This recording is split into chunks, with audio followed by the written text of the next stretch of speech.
They say the deeper the betrayal, the quieter the reaction.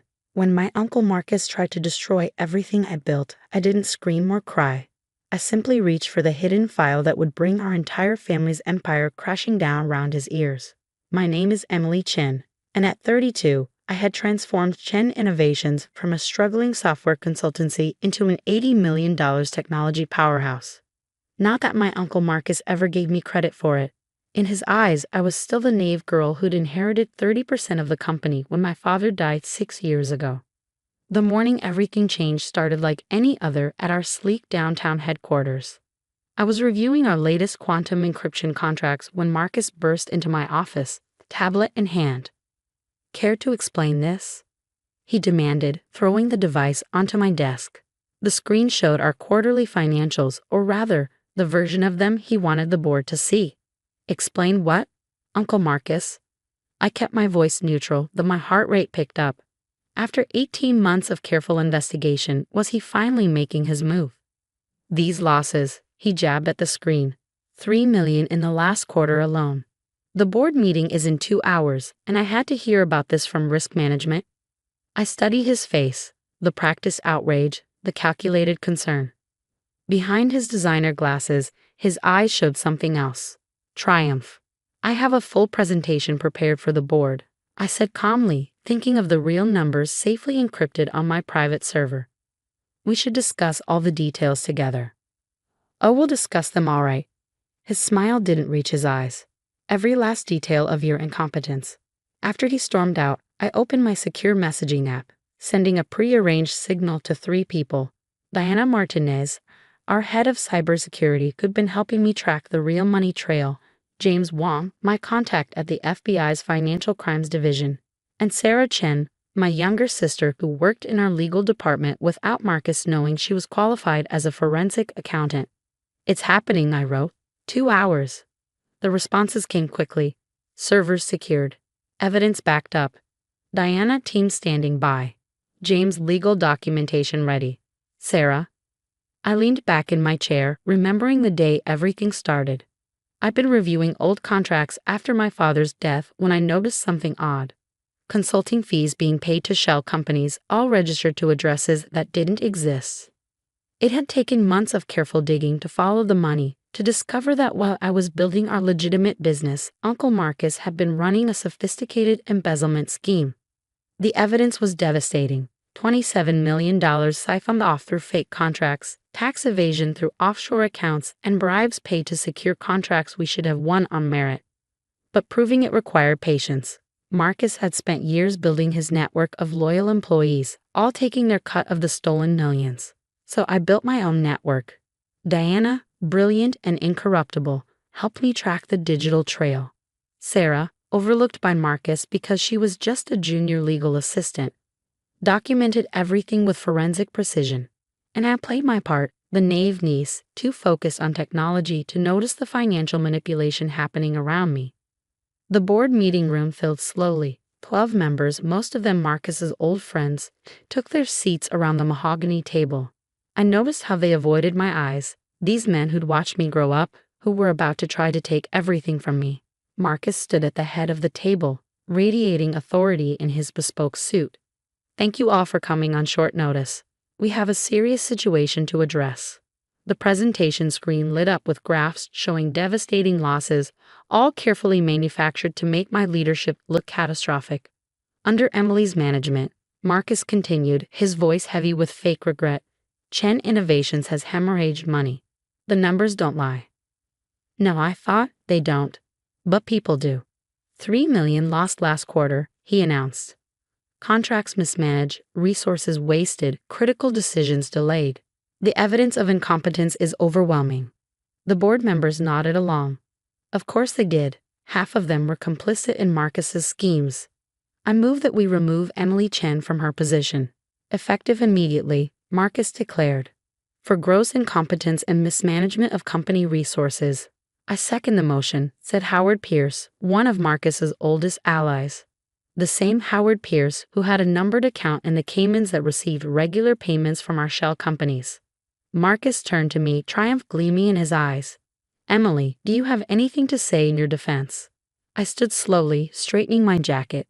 Actually, I do, but first, I believe we have some visitors arriving. Right on cue, the boardroom doors opened.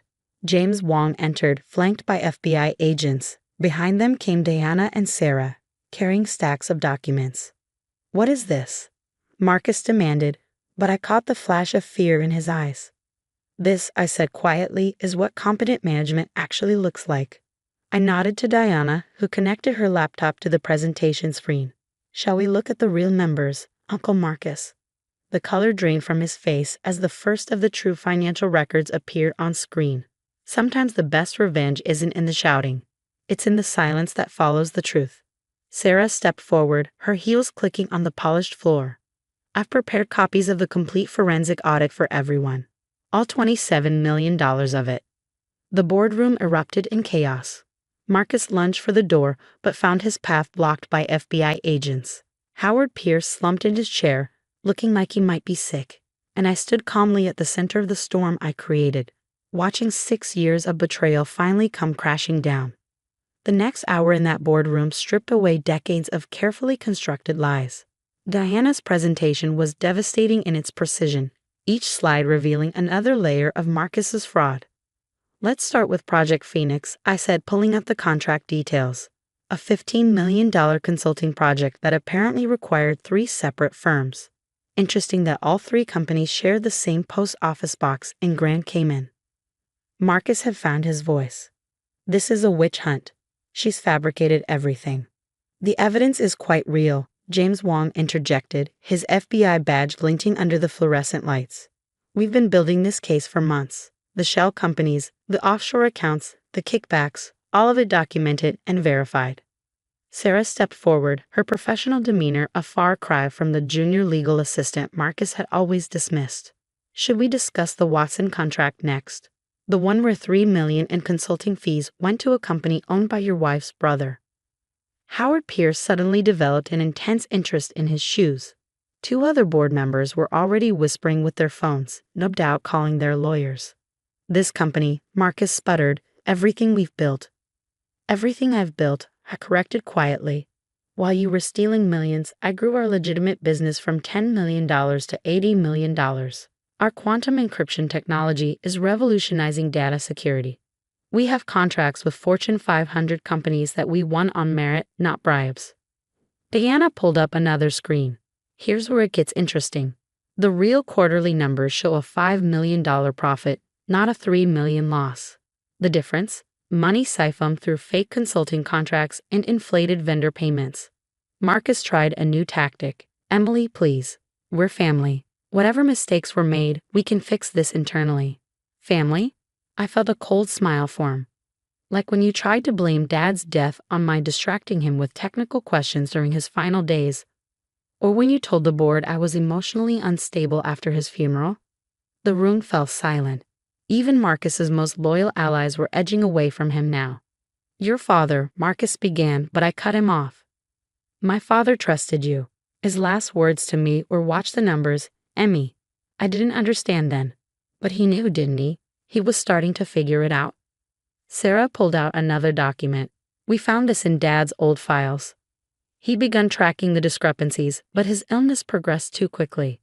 Marcus lunged for the papers, but FBI agents were faster. As they handcuffed him, he made one last attempt. "The company will collapse when this gets out. You'll destroy everything." "No," I said firmly. "I've spent 6 years building real value, real innovation. Chen Innovations doesn't need your fraud to succeed." We never did. The next few hours were a blur of FBI interviews, legal declarations, and shocked board members trying to save themselves. By sunset, Marcus and 3 board members were in custody. Howard Pierce had turned state's evidence, desperate to save himself. In the aftermath, reporters called it one of the most sophisticated corporate fraud exposures in recent history. The headlines wrote themselves. Tech Harris exposes $27 million family fraud ring, and Chen Innovations CEO brings down uncle's criminal empire. But the real story wasn't in the headlines. It was in the quiet moments that followed. The company all-hands meeting where I finally told our employees the truth, promising transparency and real leadership going forward. Sarah's promotion to general counsel, her legal brilliance no longer hidden behind a junior title. Diana's appointment as chief security officer, her loyalty rewarded with a seat at the executive table. The day we launched our quantum encryption platform, winning contracts on pure technological merit. Marcus's sentencing hearing was 6 months later. I attended, sitting quietly in the back as the judge delivered his verdict. 15 years for fraud, embezzlement, and tax evasion. Ms. Chen, the judge addressed me directly. Your company's cooperation was instrumental in exposing this fraud. Do you wish to make a statement? I stood looking at my uncle, older now, stripped of his designer suit and arrogance. Only this: success built on lies will always collapse. Real value comes from creating something genuine. The company didn't just survive the scandal, it thrived. Our stock price doubled when investors saw our true financial health. Without the burden of supporting Marcus's fraud, our profit margins soared. We won contracts based on innovation, not bribes. A year later, I sat in my office, the same one where Marcus had tried to intimidate me that fateful morning. Sarah entered, carrying a familiar file. Found this in the old archive room, she said. Dad's original business plan for Chen Innovations. His vision was always about creating real technology, not just profits. I opened the yellowed document, smiling at our father's handwritten notes. One line stood out: the true measure of a business isn't in its numbers, but in its integrity. The quarterly board meeting was starting soon, with new members now, ethical leaders who shared our vision. On my desk sat the latest financial report showing legitimate profits of $12 million for the quarter. Real numbers, real success. Deanna poked her head in. Time for the meeting, boss. I gathered my papers, pausing at the door. The view from my office showed our expanded R&D facility, where teams of engineers were developing the next generation of encryption technology. Real innovation, created by people who were finally free to do their best work. Marcus's old office had been converted into a collaborative workspace. His wall of glory, photos of him with celebrities and politicians, replaced by screens showing real-time development metrics and project updates. Sometimes late at night, I think about that final confrontation in the boardroom. About Marcus's face when he realized his niece, the one he dismissed as naive and incompetent, had been 10 steps ahead of him all along. But mostly, I think about Dad's words. Watch the numbers, Emmy. He taught me that true success isn't about quick profits or clever schemes. It's about building something real, something that lasts. Last week, a reporter asked what I'd learned from exposing the fraud. I thought about Marcus in his prison cell, about the company's renewed success, about the legacy Dad had really left us. I learned that the biggest frauds often hide behind the loudest voices, I said, and that real power isn't in what you take, it's in what you build. Chen Innovations continues to grow, but now it grows cleanly, ethically, built on innovation rather than deception. Every quarter, I review the numbers personally, the real numbers, honoring Dad's last lesson about vigilance and integrity. And in my desk drawer, I keep 2 things: Dad's original business plan and a copy of Marcus's conviction notice. One shows how to build something real. The other shows what happens when you choose lies instead. The choice, as always, is in the numbers. And now, finally, all our numbers are true.